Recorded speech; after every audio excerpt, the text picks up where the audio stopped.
नमस्कार, आपके साथ मैं अदिति त्यागी। और लोकसभा चुनाव की तारीख करीब आते ही पश्चिम बंगाल में टीएमसी और बीजेपी के बीच जंग तेज होते हुए एक तरफ प्रधानमंत्री इस बार ममता बनर्जी पर नरम दिखाई दे रहे हैं और सीधा हमला करने से बचते दिखाई देते हैं, तो दूसरी तरफ ममता बनर्जी न सिर्फ एग्रेसिव आक्रामक बल्कि निजी हमले कर रही हैं, अपशब्दों का इस्तेमाल कर रही हैं। एक चुनावी सभा में ममता बनर्जी ने केंद्र सरकार की तरफ से मिलने वाले राशन के पैकेट पर पीएम की तस्वीर को लेकर एक ऐसा बयान दिया जिसमें उन्होंने कहा कि मैं भूखी रहकर मरना पसंद करूंगी, लेकिन मोदी की तस्वीर वाले राशन को नहीं खाऊंगी। ममता बनर्जी के इस बयान पर पश्चिम बंगाल बीजेपी ने कड़े लहजे में पलटवार किया, लेकिन प्रधानमंत्री के भाषण में उनका कोई असर या इस तरफ कोई बयान नहीं था। तो कुल मिलाकर एक नरमी प्रधानमंत्री के रुख में ममता बनर्जी को लेकर और ज्यादा जोर अगर खासतौर पर पश्चिम बंगाल में बात की जाए तो संदेश खाली के मुद्दे पर दिखाई देता है, जिसमें बीजेपी और प्रधानमंत्री महिलाओं के सम्मान के मुद्दे को उठा रहे हैं। प्रधानमंत्री ने यह कहा कि पूरे बंगाल और देश ने देखा कि संदेश खाली के गुनहगारों को बचाने के लिए किस तरह से पूरी ताकत झोंक दी गई और अत्याचारों की, टीएमसी के अत्याचारों की पराकाष्ठा वो इसे बता रहे हैं और साथ ही वादा करते हैं कि गुनहगारों को सजा जरूर दिलाएंगे। लोकसभा चुनाव के सियासी समर में पश्चिम बंगाल में टीएमसी और बीजेपी के बीच आर पार की लड़ाई तेज हो गई है, जिसमें एक तरफ पीएम मोदी अब की बार ममता बनर्जी के खिलाफ काफी नरम रुख अपनाते हुए सीधा हमला नहीं कर रहे, तो दूसरी तरफ ममता बनर्जी न सिर्फ हद से ज्यादा आक्रामक नजर आ रही हैं, बल्कि पीएम मोदी पर निजी हमले करने से नहीं चूक रही। एक चुनावी सभा में ममता बनर्जी ने केंद्र सरकार की ओर से मिलने वाले राशन के पैकेट पर पीएम नरेंद्र मोदी की लगी तस्वीर को लेकर विवादित बयान दिया। ममता ने कहा कि मैं भूखी रहकर मरना पसंद करूंगी, लेकिन मोदी की तस्वीर वाले राशन को नहीं खाऊंगी। बोलছে রেশন দোকানে রেশন যাবে, তাতেও প্রধানমন্ত্রীর ছবি আর বিজেপির লোগো থাকবে। আমি না খেতে পেয়ে মরে যাব, তবুও আমি বলে দিচ্ছি যে আমি ওর মধ্যে যাব না। ममता के विवादित बयान पर बंगाल बीजेपी ने तो बेहद सख्त लहजे में रिएक्ट किया, लेकिन पीएम मोदी के भाषण में उसका कोई असर नजर नहीं आया। ममता बनर्जी पर सीधा हमला करने से बचते हुए पीएम मोदी का ज्यादा जोर संदेश खाली के मुद्दे पर ही दिखाई दिया। पीएम मोदी ने महिलाओं के सम्मान को लेकर तृणमूल कांग्रेस पर हमला बोला। बीजेपी ही है जो यहाँ माताओं बहनों पर होने वाले अत्याचार को रोक सकती है। पूरे बंगाल ने, पूरे देश ने देखा है कि कैसे टीएमसी सरकार ने संदेश खाली के गुनहगारों को बचाने के लिए पूरी ताकत लगा दी। इतना ही नहीं, विधानसभा चुनाव में दीदी ओ दीदी से भाषण की शुरुआत करने वाले पीएम मोदी ने 5 साल पुरानी घटना का जिक्र करते हुए ममता बनर्जी का आभार जताया। आज मैं सबसे पहले बंगाल की मुख्यमंत्री ममता दीदी का आभार व्यक्त करना चाहता हूं, क्योंकि 2019 में मैं इसी मैदान में सभा करने आया था, तो उन्होंने एक बड़ा मंच बीच में बना करके मैदान को बहुत छोटा कर दिया था ताकि लोग मोदी को सुन न सके। और मैंने उस दिन कहा था कि दीदी आपने अच्छा नहीं किया। वहीं तुष्टीकरण की सियासत करती आ रही ममता सरकार ने लोकसभा चुनाव को लेकर दांव चलते हुए पहली बार रामनवमी के अवसर पर छुट्टी की घोषणा की है। साथ ही रामनवमी पर दंगा करने वालों पर कड़ी कार्रवाई करने की भी चेतावनी दी। इसे लेकर बीजेपी ने ममता सरकार पर तंज कसा है, लेकिन इसको लेकर भी पीएम मोदी ने ममता बनर्जी पर सीधा हमला नहीं बोला। ऐसे में बड़ा सवाल यह है कि जब पीएम मोदी ना तो ममता बनर्जी पर कोई निजी हमला और न ही सीधा हमला कर रहे हैं, फिर भी ममता बनर्जी इतनी आक्रामक क्यों? दरअसल तुष्टीकरण की सियासत करती आ रही ममता बनर्जी को लग रहा है कि पीएम मोदी के खिलाफ उनका आक्रामक अंदाज ही बीजेपी को बंगाल में पांव फैलाने से रोक सकता है। लेकिन बीजेपी अब की बार अलग रणनीति पर काम करती नजर आ रही है। ऐसा लगता है कि बीजेपी 2021 के विधानसभा चुनाव की गलतियों से सबक ले चुकी है और अब बीजेपी 2024 के रण में ममता को मात देने के लिए नई रणनीति पर काम कर रही है। Bureau report, Bharat express. कई खास मेहमान हमारे साथ हैं। माधवी अग्रवाल बीजेपी का पक्ष रखने के लिए, कंचन यादव आरजेडी का पक्ष रखने के लिए और संजय सरकार टीएमसी का पक्ष रखने के लिए हमारे साथ हैं। आप सभी का बहुत बहुत स्वागत है। ये सबसे पहले तो संजय सरकार आपसे मेरा सवाल है, और सवाल ये है कि ये ममता दीदी जिस तरह से प्राइम मिनिस्टर को लेकर एग्रेसिव है, जिस लहजे का इस्तेमाल कर रही है, क्या वो उचित लगता है आपको? बंगाल में भारतीय जनता पार्टी को ऑलरेडी हम लोग 32 सीट में हरा दिए हैं। 32 सीट हम लोग जीत चुके हैं और 10 सीट में हम लोग भारतीय जनता पार्टी को लड़ाई है, और वो लड़ाई में हम 5 सीट बिल्कुल जीतेंगे। आपको मैं बोला not less than 34, not more than 38। Polling हो गया क्या? जो नतीजा हो जाए, क्या आप जीत गए? पोलिंग हो गया? 32 सीट में जीत चुके हैं, जीत चुके। जनताओं को बीच में रखा बोल रहा, मोदी जी को क्या करना पड़ रहा है, माइग्रेंट एक जो तो लीडर होता है ना, माइग्रेंट लीडर की तरफ से उसको आना पड़ रहा है, जाने पड़ रहा है। अच्छा, संदेशकाली के बारे में इतना बड़े बात बोल दिया। आपको मालूम है मणिपुर के बारे में? मणिपुर में एक स्वतंत्रता सेनानी थे एस चुरादर सिंह, उसको मिसेस का नाम था इतो बुम्बी। इतो बुम्बी को जो इस तरफ से जलाया गया था स्वतंत्रता सेनानी के परिवार को, तो आप उसके बारे में मुंह से एक भी बात जबान नहीं निकालते हैं। और संदेशकाली का न्याय तो मिल चुके हैं। यहाँ पर हम लोग तो जिसको उसको अरेस्ट कर चुके हैं, लेकिन मणिपुर के बारे में उससे मुंह से नहीं निकलते। हथरास के बारे में नहीं मिलता, कानपुर के घतानपुर के बारे में इसको मुंह से नहीं निकलते हैं। और सबसे बड़ी बात है, जब ये को मालूम हो चुके, जब बंगाल में ये हार चुके हैं, इसके मुंह में जुमले छोड़ के कुछ नहीं है। क्यों? ये भाषण देते हैं, रेशन देता नहीं है, तो रेशन तो दीदी देती है जनता को। कौन देते? वो देते हैं थोड़ा ही, नहीं देते हैं। और बोला 15 लाख रुपया, आदमी तो सब आदमी बोलता है हमको 15 लाख रुपया चाहिए।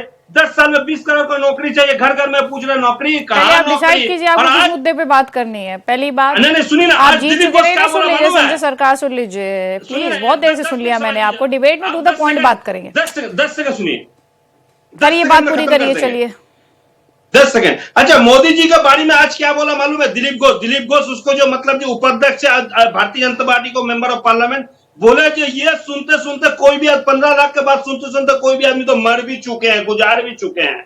और तो 2 करोड़ तो नौकरी तो सपना ही सपना है, ये भी कोई ना कोई गुजार गया उस नौकरी के बारे में। ये तो भारतीय जनता पार्टी की स्थिति है आज के तारीख में। ठीक है, स्थिति है। चलिए इस पे बीजेपी जवाब देगी, लेकिन मैं आपसे क्या पूछ रही हूँ, अभी आप कह रहे थे कि देखो हमने पकड़ लिया शाहजहां शेख को, तो मैं आपको ये याद दिलाना चाह रही थी कि कितने दिन बाद कैसे उसके तेवर आपने देखे थे। पहले तो क्या नैरेटिव गढ़ा गया कि ऐसा कुछ है ही नहीं, पहले तो यही दिखाने की कोशिश की गई कि ये सब कुछ बीजेपी कर रही है। नहीं, इसके बारे में भी जवाब देता हूं। जब हमने शाहजहां शेख के खिलाफ एफआईआर किया था, ईडी ने जाकर हाईकोर्ट में जाकर जय सिंह गुप्ता जो जज है उसको घर में जाके स्टे ले लिया था, उसको अरेस्ट नहीं। जब चीफ जस्टिस ऑफ जो हाईकोर्ट का चीफ जस्टिस थे, चीफ जस्टिस में जब बोला कोई भी उसको अरेस्ट कर सकता है, 48 घंटे के अंदर उसको अरेस्ट करके साबित कर दिया गया। बंगाल का जो पुलिस है, ये स्कॉटलैंड एक number, Scotland yard police 1 number है दुनिया में, दूसरे नंबर पुलिस बंगाल का पुलिस। ठीक है सर, उस पुलिस पर ये आरोप लगे कि उसने संदेश खाली में जो यातनाएं दी गई, जो बर्बरता हुई, उसे छिपाने की कोशिश की, और शाहजहां के शेख के केस में उसने ढिलाई बरती, आपकी पुलिस पर आरोप था। और कितनी बार फटकार लग चुकी है कोर्ट द्वारा, वो उस डिटेल में मैं अभी जाना नहीं चाहती। जवाब माधवी जी से ले लीजिए, जवाब ले लीजिए माधवी जी से, जवाब लीजिए। माधवी जी, आपका जवाब ये कह रहे हैं कि आप संदेश खाली की बात करते हैं, आपको मणिपुर दिखाई नहीं देता, आप महिलाओं के सम्मान की बात किस मुंह से करते हैं, इसके अलावा जो आपका रिकॉर्ड है वो भी बेहद खराब है। बोले देखिए हमने तो शाहजहां शेख को गिरफ्तार कर लिया, जैसे ही कोर्ट ने कहा हमने गिरफ्तार कर लिया। अदिति जी, मैं एक एक बात का जवाब दे देती हूँ। टीएमसी के प्रवक्ता ने जो अभी लगातार बोला, मुझे उम्मीद है कि बीच में वो नहीं बोलेंगे। पहला उन्होंने एक शब्द इस्तेमाल किया कि माइग्रेंट, जो इन्होंने इस्तेमाल किया पीएम के लिए, तो ये बड़े अफसोस की बात है। मुझे ये बताना पड़ेगा इनको कि इनके जो प्रत्याशी हैं लोकसभा के, चाहे शत्रुघ्न सिन्हा हो, यूसुफ पठान हो या फिर कीर्ति आजाद हो, ये सारे बाहर दूसरे राज्यों से आए हैं।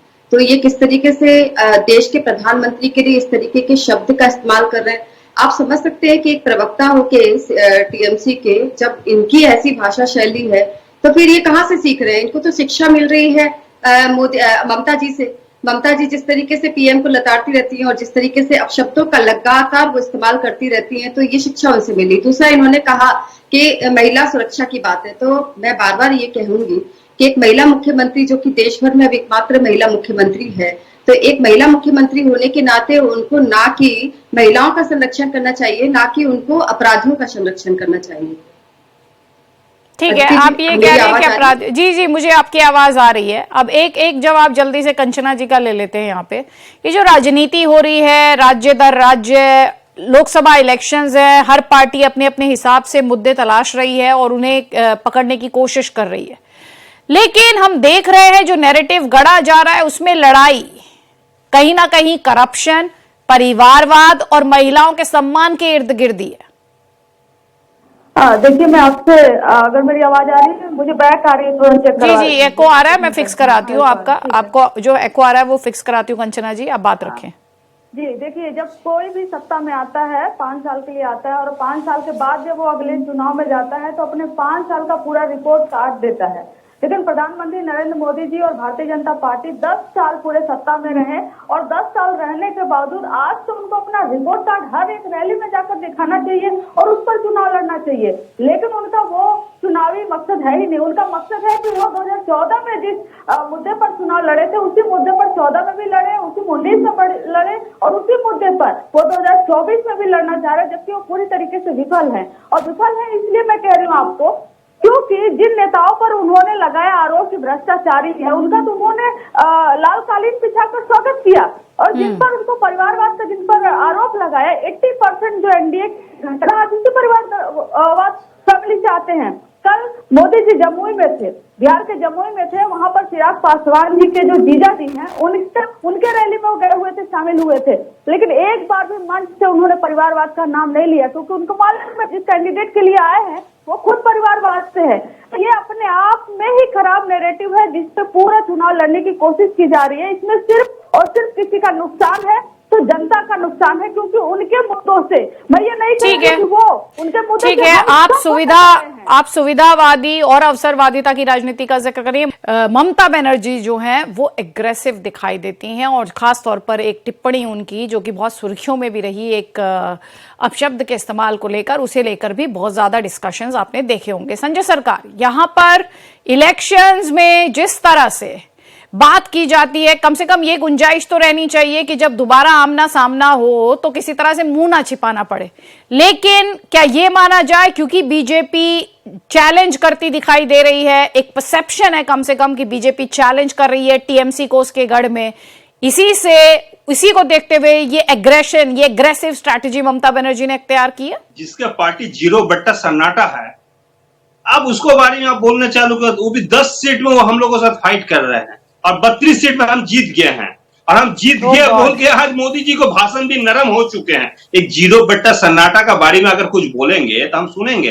अच्छा, परिवारवाद बोल रहा है। अच्छा, नरेंद्र मोदी को 2 भाई, एक सोमा भाई मोदी, एक प्रहलाद भाई मोदी, गुजरात भर्ती बोर्ड के अध्यक्ष है, एक उपाध्यक्ष है, दोनों भाई। ये परिवारवाद के बाहर में है क्या? आप बताइए तो। अनुराग ठाकुर का फादर कौन था? येदियुरप्पा का बेटा कौन था? आपको मतलब आप राजनाथ सिंह जी का बेटा कौन है? कैलाश विजयवर्गीय जी को बेटा कौन है? ये लोग परिवारवाद का बाहर में है क्या? ये लोग परिवारवाद के बाहर में है क्या? ये परिवारवाद है? नहीं है ना। एक सेकेंड संजय सरकार, ये परिवारवाद है? ये परिवारवाद है? चिराग पासवान परिवारवाद नहीं, एक सेकेंड, परिवारवाद है ना? परिवारवाद है आपके हिसाब से? तो फिर अभिषेक बनर्जी और ममता बनर्जी परिवारवाद है या नहीं? नहीं, जब परिवारवाद आप दूसरे को अंगली उठाइएगा तो आपको घर में आप खुद ही, अरे आपने खुद ही, आप जो बात कह रहे हैं वो आपने खुद ही प्रूव कर दी। एक्चुअली जो बात आप कह रहे हैं आप, वो आपने खुद ही प्रूव कर दी। नहीं, मोदी जी यहाँ पर आकर परिवारवाद के बारे में बोलते हैं तब तो नहीं होता। आप बोले भ्रष्टाचार का मतलब, भ्रष्टाचार का मतलब परिवारवाद छोड़ दिया, भ्रष्टाचार पे आ गए। भ्रष्टाचार सुनिए ना, आप मेरे बीच में बोलने मत रुकिए, तब तो आपको कैसे बोलेंगे। निर्मला सीतारमण आपको मतलब जो राज्यसभा में खड़ा होकर बोला हम लोग 10 लाख करोड़ रुपया लोन वेब किया है 2,500 आदमी के ऊपर में, और उसको पहले एक आरटीआई किया था सौरभ पांद्रे बोल के आरबीआई में शक्ति पद दास ने लिखा था 10 लाख करोड़ रुपया आदमी लेके इंडिया से लेकर फरार हो गया है। एक 30 आदमी में 30 आदमी जतिन पारिक से स्टार्ट होता है और नीरव मोदी से खत्म होता है। वो गुजरात का आदमी पैसा लेके फरार हो गया। बीच में एक विजय शाह बोल के है 100 करोड़ गुजरात का आदमी, ये इस तरह का जनरलाइजेशन नहीं होना चाहिए ना सर। इस तरह की भाषा कम से कम डिबेट में यूज मत कीजिए। नहीं, एब्सकॉन्डिंग मतलब एब्सकॉन्डिंग कोई भी हो, दिल्ली का हो, गुजरात हो, पश्चिम बंगाल हो, कहीं का भी हो, वो एब्सकॉन्डिंग है। नहीं, गुजरात का आदमी फरार हो गया, ये इस तरह की स्टीरियोटाइप्स का इस तरह से मत इस्तेमाल कीजिए। आपसे एक सवाल पूछा, आप दूसरों को बता रहे फलाना अनुराग ठाकुर परिवारवाद, ये परिवारवाद, वो परिवारवाद, लेकिन ममता बनर्जी और अभिषेक बनर्जी का नाम आते आप बोलेगी तो आपको छुप गया। सर ऐसे नहीं, नहीं हम चुपने आप सुनने, आप वाद विवाद कीजिए मेरे साथ और तर्कों पे कीजिए। आप गुजरात का आदमी और कहीं और का आदमी ऐसे नहीं, कहीं का भी आप वो आदमी चाहे उत्तर प्रदेश का ही क्यों ना, उत्तर प्रदेश से मैं भी आती हूँ, लेकिन इसका मतलब ये नहीं है ना कि उसको कोई डिस्काउंट है। इंडिया में है ना, डिस्काउंट नहीं है, इंडिया में है ना। हाँ, तो ये बात आप लोग समझिए, कोई पश्चिम बंगाल भी कोई अलग नहीं, इंडिया है वो। नहीं, ये मानसिकता में क्लैरिटी होनी चाहिए। और गुजरात भी इंडिया में ही है, तो गुजरात का आदमी और पश्चिम बंगाल का आदमी और यूपी का आदमी ऐसे मत देखा कीजिए प्लीज। इतनी डिविसिव सोच नहीं होनी चाहिए। माधवी जी आपका जवाब ठीक है सर, प्लीज डिविसिव सोच नहीं होनी चाहिए। राजनीति में आप लोग एक दूसरे पर आरोप प्रत्यारोप लगाइए, पर कम से कम इस तरह का लेवल पे पॉलिटिक्स मैं इस तरह की डिबेट्स नहीं करती। माधवी जी आपका जवाब यहाँ पे। मैं सुन रही थी दो बातें हैं, एक तो पहले कंचना जी ने कहा अवसरवादिता और परिवारवाद आपको सुविधा के हिसाब से दिखाई देता है, वही बात अभी संजय सरकार ने भी कही। मैं वही जवाब देने जा रही हूँ। अभी आरजेडी की प्रवक्ता ने भी कहा, देखिए इनके परिवार में तो जो चुनाव का टिकट है वो ऐसे बांटा जाता है जैसे कोई फैमिली फंक्शन का रिटर्न गिफ्ट होता है ना, वैसे एक दूसरे को लोग गिफ्ट की तरह जो है टिकट बांट रहे हैं, ये हालत है। अभी तो जो प्रवक्ता है टीएमसी के, उन्होंने कह दिया कि वो जीत चुके हैं चुनाव की पहली चरण का चुनाव भी नहीं हुआ और वो जीत उन्होंने कर ली है। उन्होंने तो अपना मतलब पूरा रिजल्ट ही आउट कर दिया कि वो जीत चुके हैं। तो जीतने की वजह से वो उनका मानसिक जो स्तर है वो कहाँ चला गया है। मैं वही कहना चाह रही हूँ कि पश्चिम बंगाल के हालात जो है वो इलेक्शन के पहले, चाहे कोई भी इलेक्शन हो, आप उठा के देख लीजिए कि जिस तरीके की अराजकता इस पश्चिम बंगाल के अंदर में होने लगी है चुनाव को लेकर राजनीतिक स्तर पर, वो पूरे देश के लिए ही नहीं पूरी दुनिया में सबसे ज्यादा शर्मनाक स्थिति में है। मैं आपको बता देती हूँ कि यहाँ पे पंचायत इलेक्शन से लेकर लोकसभा, विधानसभा, कोई भी इलेक्शन में वायलेंस इस तरीके से होता है कि ये शर्मसार करने की बात है। और प्रशासन यहाँ का इनके कार्डर की तरह काम करता है। बार बार ये महिला अस्मिता की बात करते हैं, तो मैं इनको एक बार बार पूछना चाहती हूँ कि महिला मुख्यमंत्री होने के बाद भी अगर संदेश खाली में सैकड़ों महिलाओं का सालों तक अगर शारीरिक शोषण होता रहा, वो भी टीएमसी के नेताओं के द्वारा, और पकड़े जाने पर उसको भगा दिया जाता है, और जब महिलाएं बोलती है कि भाई यहाँ पर है आप पकड़ लीजिए जाकर, लेकिन फिर भी प्रशासन कान में तेल डालकर बैठी रहती है। उस समय मुख्यमंत्री हाई कोर्ट चली जाती है, इनका प्रशासन हाई कोर्ट चला जाता है कि उसको छूट मिल जाए, उसको पहले से जमानत मिल जाए। तो ये प्रक्रिया अगर इस पश्चिम बंगाल में घटित हो रही है तो आप सोच सकते हैं कि पश्चिम बंगाल की न्यायिक प्रणाली, पश्चिम बंगाल की जो पश्चिम बंगाल की जो सरकार है किस तरीके से काम कर रही है। ये भारतीय जनता पार्टी को पक्ष में लेके एक पे एक जजमेंट देते गए हैं, और वो भारतीय जनता पार्टी को अभी उम्मीदवार होकर खड़ा हो गया, लेकिन 30 आदमी भी उसको पीछे नहीं है, 20-25 आदमी भी उसको पीछे खड़ा नहीं हो रहा जो चुनाव प्रचार में जा रहा है। नंबर 2, इसके पार्टी को बंगाल में क्यों देंगे? इसके एक नेता था रूपा गांगुली, वो बच्चा चोरी केस में फंस गया था, अरे इसको एक पामेला गोस्वामी करके हेरोइन केस में फंसे हुआ था, इसमें एक तरह निमाई राय करके अभी थोड़ा दिन पहले हावड़ा में 41 किलो गंजा में इसको पकड़ा गया था। इसको एक नेता है देवदुलाल करके, बहुत लंबा बोलते हैं, मुझे 2 मिनट जवाब देने दीजिए करके उसको बोले तुमको बड़ा नेता बनाएंगे। ये तो है, ये जो स्थिति भाई बंगाल में है, बंगाल का जनता क्यों मांगेंगे? बंगाल को उड़ते पंजाब और उड़ते हिंदुस्तान नहीं बनाएंगे ना, उड़ते बंगाल बनने नहीं देते बंगाल की जनता। जैसे उड़ते पंजाब बोल के उड़ता हिंदुस्तान नहीं बनने चाहिए। नहीं, एक सेकंड संजय सरकार, कुछ भी बोलते हैं भाई। उड़ता हिंदुस्तान से क्या मतलब है आपको? बंगाल का जनता तो उड़ता नहीं, उड़ता हिंदुस्तान से क्या मतलब है आपको? उड़ता हिंदुस्तान के पश्चिम बंगाल कहीं और है क्या? नहीं, इनके नेता गाजा में पकड़ा जाता है। अरे नहीं, ये मेरे शो में ये भाषा इस्तेमाल मत किया कीजिए। अभी मैंने आपको पहले भी टोका, मुझे दोबारा टोकना पड़ेगा। उड़ता हिंदुस्तान का मतलब है उड़ता पश्चिम बंगाल भी। उड़ता हिंदुस्तान में सारे राज्य आते हैं, आपको ये क्लैरिटी होनी चाहिए। तो इधर ये जो तंज में आप कर रहे हैं ना सरकाज़म में बीजेपी को अटैक करने के लिए, कम से कम भाषा का चयन तो सही से कर लीजिए। माधवी जी चयन ही तो कर रहे हैं। नहीं, आप सोच नहीं रहे सर, सोच के बोलिए सर, नेशनल चैनल पे बैठे हुए हैं, सोचिए और तब बोलिए। माधवी जी, अदिति जी, टीएमसी के जो प्रवक्ता है ना, ये क्या बोल रहे हैं इनको खुद ही नहीं पता है, कुछ भी बक रहे हैं, कुछ भी बोल रहे हैं, मतलब शर्मनाक बात है। मैं आपको बता दूं कि अगर इनकी बात को अगर मैं कोट करूं तो मैं इनको बता देती हूँ कि पश्चिम बंगाल में जो अपोजिशन के जो लीडर्स होते हैं उनके ऊपर जानबूझकर जो है केस दिए जाते हैं। ये आप उठा के देख लीजिए। अब इस पे तो साक्ष्य जो है वो क्योंकि छुपा लिए जाते हैं, घर में घुसो, सर्चिंग करो और निकाल के दे दो कि हाँ ये मिला है इनके घर में। तो ये प्रशासन तो मैं पहले ही बोल चुकी हूँ काडर की तरह। इस डेप्थ में अगर जाएंगे तो मुद्दा बहुत बड़ा चला जाएगा और इसका जवाब इनको देते हुए नहीं बनेगा। लेकिन झूठ बोलने की आदत है तो फिर जवाब देने की आवश्यकता भी नहीं है। जैसी चिल्ला चिल्ली करेंगे और अपनी बात बोल के यहाँ से आगे से निकल जाएंगे, क्योंकि वो तो बिना चुनाव लड़ेंगे। ठीक है कंचना जी, क्लोजिंग कमेंट आपका 30 सेकंड है, मुझे शो क्लोज करना है। देखिए, मुझे लगता है कि इस तरह के डिबेट से, आरोप और प्रत्यारोप से जो लगाए जा रहे हैं एक दूसरे के ऊपर, इससे सिर्फ अगर किसी का लॉस है तो आम जनता का लॉस है। उनके बारे में यहाँ पर बात नहीं हो रहा है। मतलब आम चुनाव चल रहा है, लोकसभा चुनाव चल रहा है, अरे कुछ तो मतलब मैं सबसे एक्सपेक्ट करती हूँ कुछ तो उनके मुद्दों पर बात कर लिया जाए। और हम भी अगर आरोप लगाने लगे हर बात पे ना, तो हमें IIT BHU से लेकर अंकिता भंडारी तक कम केसेस नहीं मिलेंगे। लेकिन इसलिए कहते हैं जो कल्प्रिट है उसको सजा मिले, कानूनी कार्रवाई हो। लेकिन चुनाव है तो आम जनता के मुद्दों पर बात करिए, आम जनता के हित में बात करिए, उस पर वोट मांगिए, आरोप लगाकर वोट मत मांगिए। मैं यही आपके जो चैनल पे बात कहना चाह रही हूँ, क्योंकि ये बहुत ही डिस्गस्टिंग जो है आरोप और प्रत्यारोप। मैम बात तो ये कही जाती है कि जनता से जुड़े हुए मुद्दे जो है, जनता का जिन मुद्दों से सरोकार है, लेकिन चुनाव में हम वही देखते हैं, जाति के इर्द गिर्द बात, जातिगत गणना की बात, कभी धर्म के आधार पर बात, कहीं तुष्टीकरण की बात, कहीं ध्रुवीकरण की बात। तो हम यही देखते हैं चुनाव में, और धीरे धीरे चुनाव जो है उसी तरफ बढ़ता हुआ जा रहा है। अब बहुत बहुत शुक्रिया आप सभी मेहमानों का, वक्त का अभाव है इसलिए इस डिस्कशन को इसी पॉइंट पर क्लोज करना होगा। आप देखते रहिए भारत एक्सप्रेस।